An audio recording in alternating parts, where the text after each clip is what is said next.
I'm Joseph Carlo Gamboa. I'm Travis Chico Ibilias. So today, we will teach you how to use analog clamp ammeter. So this is the core space centering mark and the pointer, lock lever, and this is the red one is selector knob, and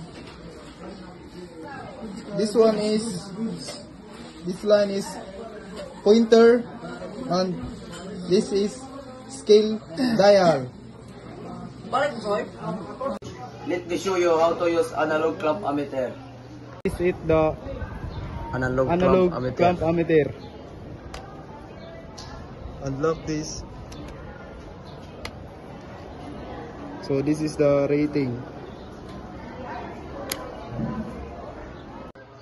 The proper use of analog clamp ammeter. 1. Inspect before use. Ensure the meters of pointers is the 0 before use. Adjust using a 0 adjust knob. 2. Set the correct range. Start with the highest range and gradually lower it to avoid damaging the meter. 3. Clamping the wire.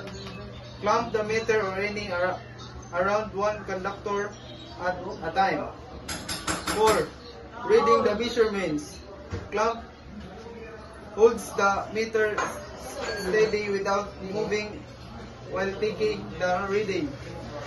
5. Zero adjustment.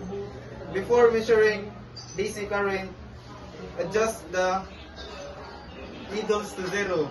Safety precaution for analog clamp ammeter. 1. Voltage rating.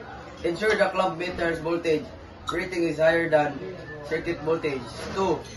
Never measure high voltage or currents beyond the meter's capacity. Overloading may cause dangerous or injury. 3. Insulation check. Make sure the clamp jaws and body are insulated without cracks or 4. Keep hands away from the metal parts. Hold the meter only by the insulated handles. 5. Environmental conditions. Do not use in wet, damp, or explosive environments. 6. Storage. Always turn off the meter and store it at a dry place. That's all. We hope you learned a lot of our videos of how to use analog clamp ammeter. Please like and subscribe to our videos. A for the best!